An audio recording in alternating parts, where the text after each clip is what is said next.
Please subscribe. Here's the old resonator that I cut off, and I'm replacing with a resonator I got from Advanced Auto Parts.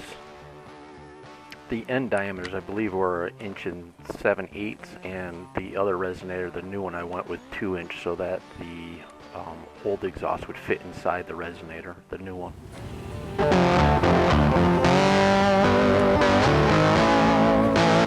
I started off with MIG with the gas, and it wasn't clean enough. I was trying to get as clean as possible, and it just wasn't adhering as well as I'd like it to at 110 volts. So I went with my 220 Flux Core Lincoln welder, and that did a much better job.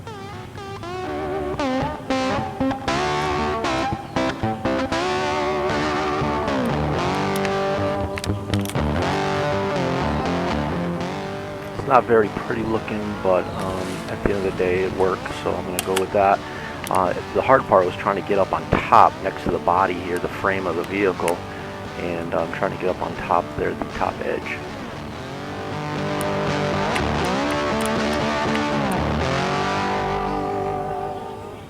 The correct way to do this was to actually take the parts off, for example the exhaust manifolds and such. I decided not to go that route and just leave everything attached and just weld this piece in. I welded the bracket that you're seeing here attached to the end of the resonator, so it has that rubber attachment to it. It gives it so it can flex, take some of the flex out of it.